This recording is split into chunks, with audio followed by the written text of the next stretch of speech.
YouTube channel Chris Fix in Germany, who seems to be a PC repair, at least a GPU repair shop, has posted a video titled, Are AMD cards dying after a driver update? And this has been getting a lot of attention. There's a lot of articles about it. I've seen comments in my comment section on other videos asking me to report on this or talk about it. So what's going on here? First of all, the video is only about 4.5 minutes long. By the way, we have lots of other news today too, so stick around if you're not interested in this. But anyway, a 4.5 minute long video, so you can watch the whole thing. Links to everything I talk about today will be in the description. Basically, he takes apart this GPU, shows a few little shorts. Honestly, I'm not a hardware repair type person myself, so he's basically indicating that the GPU itself is dead. But then here's where this matters, because he doesn't say, okay, this is just this one. He says it's, I think he said 48 GPUs in the last few weeks, all of them AMD RX 6800 or 6900 class GPUs, and all of them showing the same series of shorts, which he felt to be unusual. He says usually he might get 1 in 10 that's unrepairable, because this was unrepairable for him, and this was very unusual. So at first, though, you're like, okay, where does this driver update thing come in? And that's where I want to weigh in a bit on this. Because, okay, that is concerning. It does seem like there's a problem, but then he said that to try to figure out what caused the problem, he surveyed all the people who gave him these GPUs, asking them questions like, what were they doing with it, blah, blah, blah, when did they update their drivers? And he said that the only commonality he could find between them was that they were all updated to the latest drivers. So then at the end, he goes to speculate that could the latest driver update have caused some sort of problem that is killing these GPUs physically, not just in software. And that's where I would take a big caution, because I've seen people running with this in the comment section that like the GPUs, the driver update did kill these GPUs. Now, I'm not going to say it for sure didn't, but I am going to say that just the fact that people who would update their GPU driver, like I think most people, maybe not most people, but I mean, it's not unusual to update to the latest GPU driver. Like that is not an unusual thing to do. And also I'm thinking if you're the kind of person who would seek out and find a specialized GPU repair shop, that you're maybe the kind of person who is also on top of your driver updates, right? In other words, to me, that's not some kind of smoking gun that the GPU driver update did cause this. One thing that I didn't see him say he checked for that I would be more interested in is, okay, so this seems to be a whole bunch of them all at once in Germany. So I'm wondering if a bad batch of GPUs was sold in Germany. Were there serial numbers on any of these parts, the GPU die itself, the board, any of that? Are there serial numbers where this could indicate it was a specific run of GPUs? Also, it was pointed out in an update, people said in this video that it looked like the GPU die itself could be cracked, and asked him about that. And he did. I found a videocards.com article showing the follow-up that he posted, where it does look like the GPU has a visibly cracked die. Now, that's just this one. It's unclear if all of because again, he said something like 48 or 50 of them were broken, which does seem like a lot. It's unclear to me if all of them had that cracked die issue. Now, then comes the question, okay, if it was a GPU driver update, could that physically crack a die? And I've been trying to research this, guys. I'm going to preface this by saying I'm not that much of an expert on the actual physical electronics hardware of a GPU itself, and like what could or could not cause cracking a die. I mean, there's obvious things that could crack a die, like if you just had way too much pressure on the GPU, improper handling, you're just literally just physically breaking your GPU. As far as anything that could do it through the driver, I feel like it would have to be some kind of catastrophic issue where it would just let the temperatures or voltages just go so far out of control that it's just absolutely insane. Because like I think, you guys are talking about this comment section, that extremely high temperatures could physically crack a die, but that seems, again, kind of an unusual thing. Like, it seems weird for a driver update to potentially cause these issues. Now, if you are concerned about this, you could roll back to an earlier driver if you wanted to. But again, to me, it sounds more like you're noticing a correlation that's not necessarily a causation, right? These people happen to all be on the latest driver and had this issue.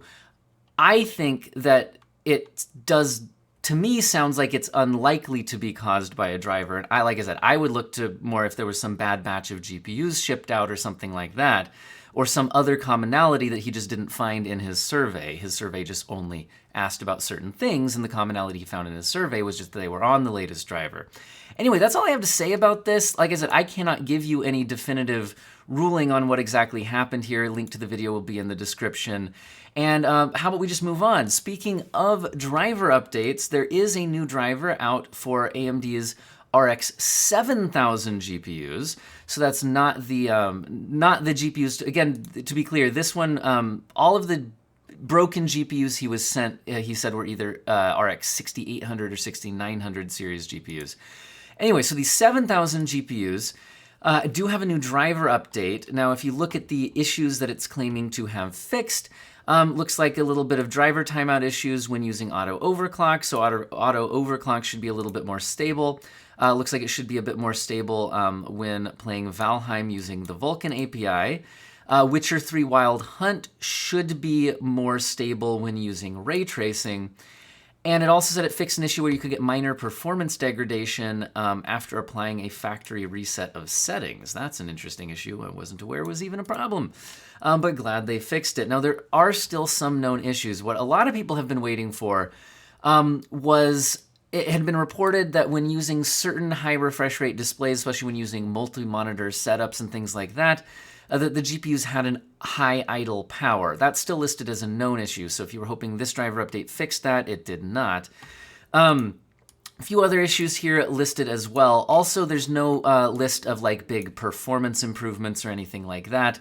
So some people have been waiting for a driver update to suddenly make the 7900 series like, a lot faster. And maybe we'll get some, but this does not appear to be that one.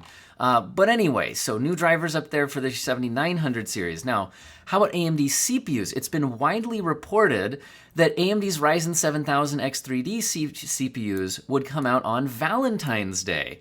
Now, this was coming from AMD's own website. It was briefly listed that the Ryzen 7 7800 X3D had a launch date of February 14th, 2023. That was on AMD's own website. People screenshot. There was a bunch of articles like this one about it. However, while I saw this last night and was going to report on it this morning when I film, I have now this morning seen an update on this, which is a heartbreaking mistake. AMD now says Ryzen 7000 X3D is not launching on February 14th.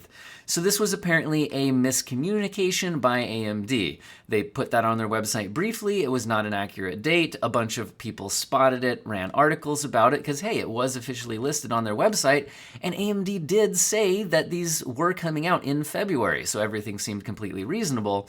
But now there's from an AMD spokesman. As you know, today AMD.com briefly published a launch date for the Ryzen 7000 X3D series desktop processors. However, that date is incorrect. We have not confirmed a launch date at this time. We will provide updates on the expected availability of these processors at a future date. So, apparently it's not Valentine's Day. So, if you were planning on getting yourself a 7000 X3D CPU to, make yourself feel less alone on Valentine's Day, you'll have to find other plans. Now, speaking of AMD CPUs, since my last video, their non-X CPUs did launch. And while I don't review CPUs nor receive CPU samples or anything like that, just to kind of recap, I'm grabbing the TechSpot results right here, but you could look at a variety of places. Overall, it looks like pretty much what we expected, which is that the non-X CPUs are a few percent slower than their X counterparts, but a lot more power efficient. But then the interesting thing, one reason why I pulled up the TechSpot one, is they tested what if you enable PBO, the precision boost overdrive or whatever that's called.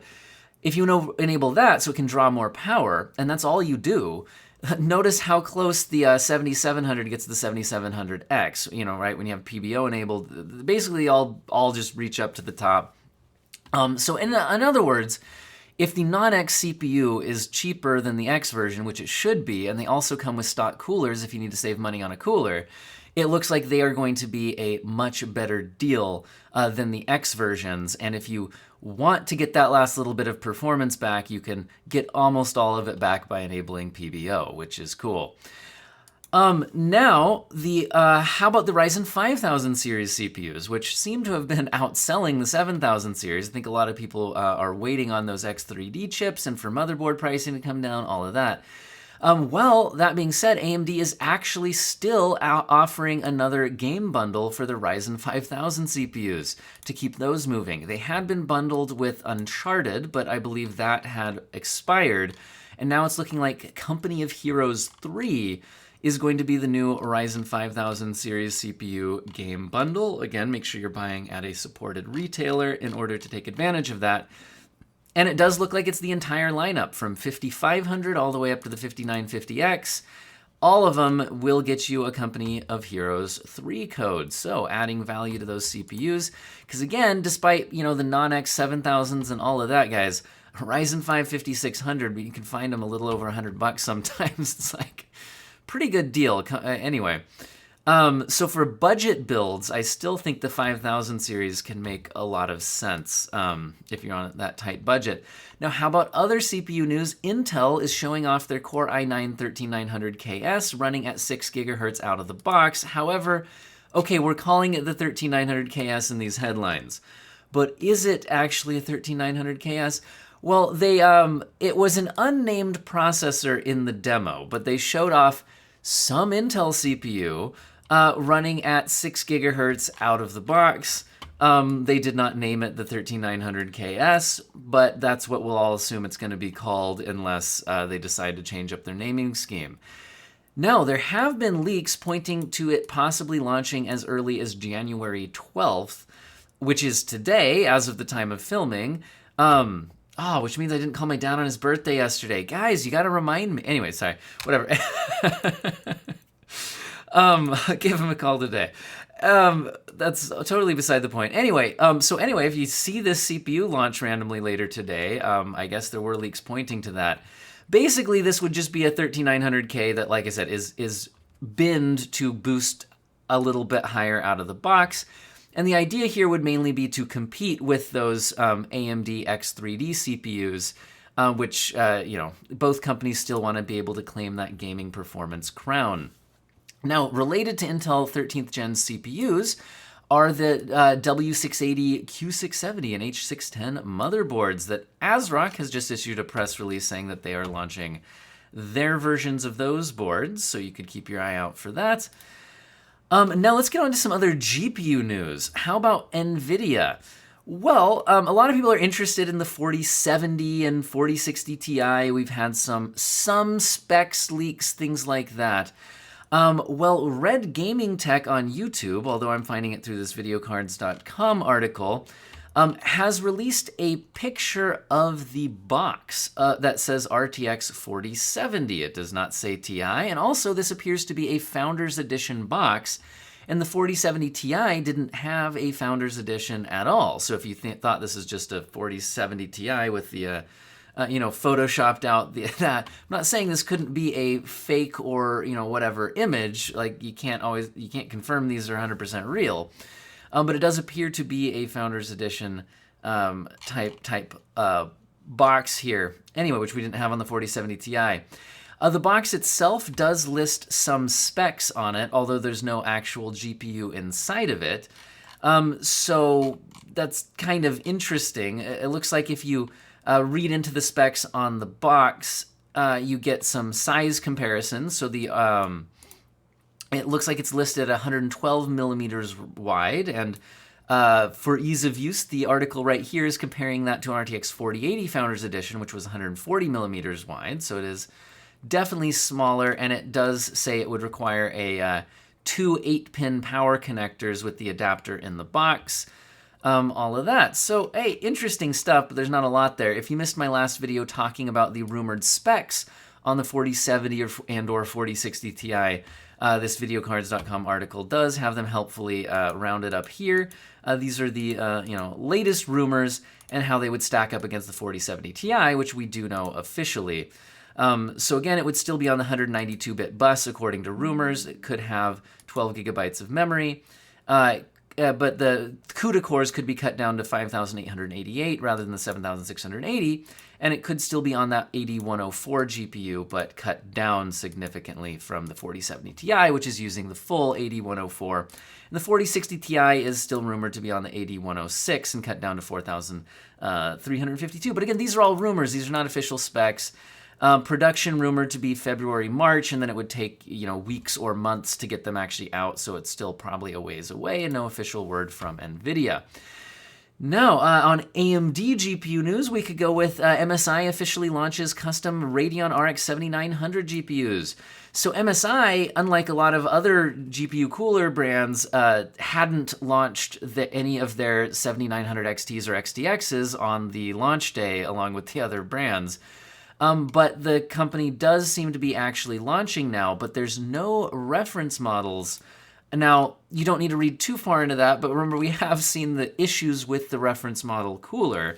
So I don't know if that played into MSI's decision to not release those, or if they just weren't ever going to make a reference model anyway.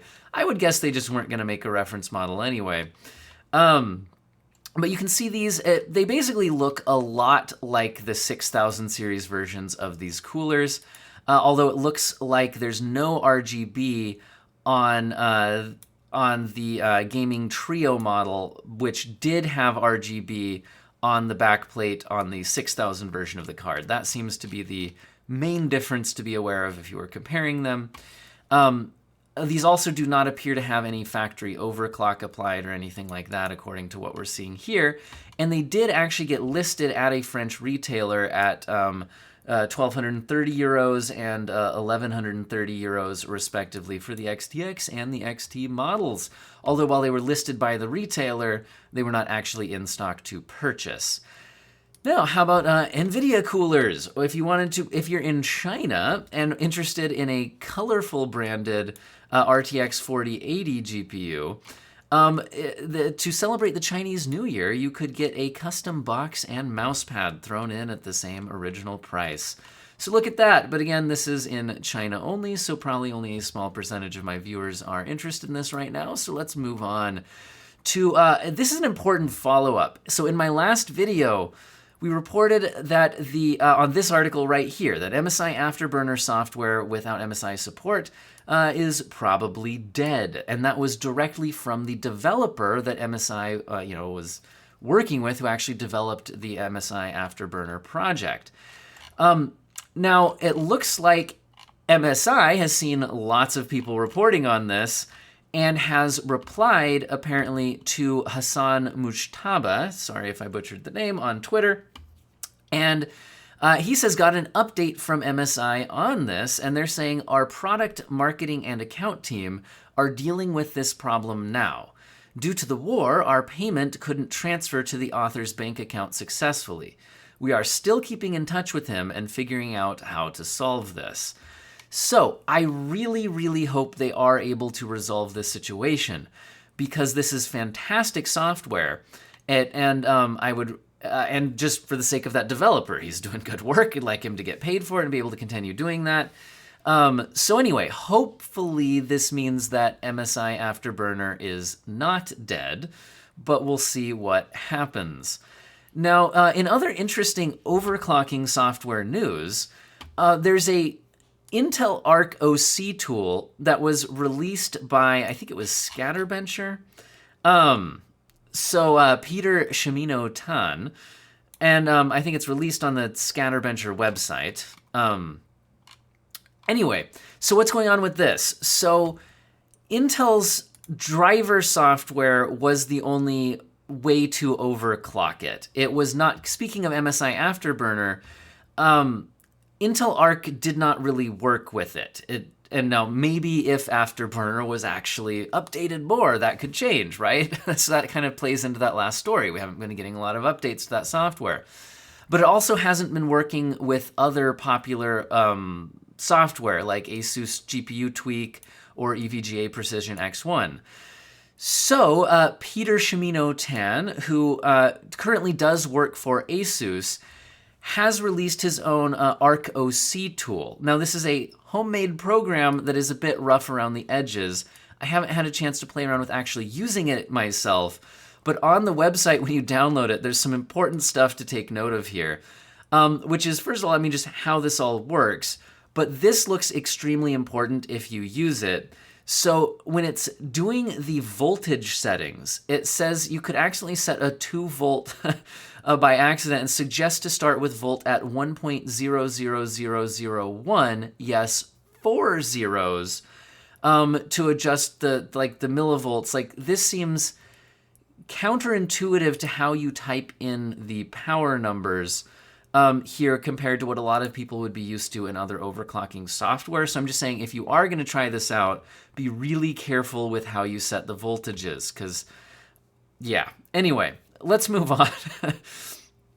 So another interesting story I saw is, so usually within a week or so of the launch of a new GPU, in this case the RTX 4070 Ti, at 3D Center usually then does a meta-analysis of a huge number of reviews, right? Where they gather up tons of the data from all these different review sites, and then they publish some really interesting stats giving the analysis versus a whole bunch of other GPUs. Now, these ones are coming from Computer Base, Hardware Upgrade, Igor's Lab, Kit Guru, and so on. You can read all of those and their system information and everything. But where I think it gets pretty interesting is where now you can look at the other GPUs relative to it as a percentage. So you can see the 4070 Ti at a 100% baseline. And now you can see that this is rasterized 4K, so non-ray tracing performance. And then you can see down here the average result of all of these various reviews. So you get a better aggregate, average result. So for example, on average, it looks like the 4090 was showing 67.1% faster than the 4070 Ti at 4K, and the 4080 was 26.6% faster. AMD's 7900 XTX was 30.9% faster. The 7900 XT was 11% faster. The 3090 Ti was 7.6% faster. The 3090 was only 97.6% of the performance. So that's how you read all that. It's interesting to see how those all stack up in rasterized performance, but it also goes into the 3070, 3070 Ti, 3080, all of that interesting stuff. They also go into 1440p results, where you see less of a lead for the 4090. And that's probably due to two things. One, the 4070 Ti just does better at the lower resolution, I think probably due to its low memory bandwidth. But also just that cards like the 4090, even on the highest end CPUs, do start to get CPU bottlenecked at 1440p in a lot of games.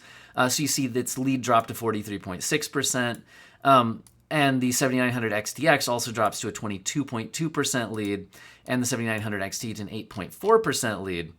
It does go down to 1080p as well. You can check that out. And I believe they usually also do a ray tracing analysis. Yeah, so ray tracing at 4K. Here, I thought it was interesting that it pulls basically even to the 7900 XTX.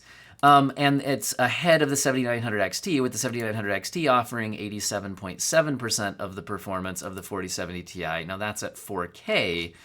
And then if you go down to 1440p, the 7900 XTX is 99% of the performance. So again, basically a tie. And the 7900 XT is at 87.1%. Interestingly, at 1440p, the 3090 Ti is basically tied in ray tracing performance with the 4070 Ti. Anyway, you could dig more into all of this, but I just thought this was pretty interesting. I always look forward to this meta-analysis every time a new GPU launch goes, and I like to see how it compares to the results I was getting. It was pretty similar to what I was seeing. Anyway, let's do a couple of quick articles to finish out here. One is that apparently Ubisoft had been reportedly, this is not official, but by industry insiders, Ubisoft was reportedly looking for a buyer, but have been laughed at by most suitors. Now, it's unclear whether they were laughed at because they were asking for too much money or just laughed at because people were uninterested. Ubisoft is a bit unusual in their kind of, I think, like distributed, decentralized structure and how they're set up and things like that. What do they call it? A distributed development structure. But that could also make it difficult for the sale, I think, to go through. Anyway, whatever. We'll be interested to see if anything goes on with that. In game news, we're also seeing that Xbox Developer Direct confirmed that Forza Motorsport and Redfall should be launching within the next few months. And again, Xbox first-party games we do get on PC. So yeah, should be seeing those coming out pretty soon on PC, which is interesting. And last time I left you guys with a huge technical article for homework reading, and so I thought I'd continue the tradition, at least one more video, and say that AMD has released an ISA guide for its RDNA3 GPU architecture, and it's only 606 pages, so I feel like you guys should be able to read that and be ready to report on it by tomorrow. Now, what is an ISA guide? So this is the instruction set architecture document. So basically, this would be useful for people looking to write the most efficient possible code for the RDNA3 architecture and looking at all of its the details on how all the low-level optimizations could be implemented and all of that. So guys, please definitely read all 606 pages before my next video. I hope all of you have an excellent day.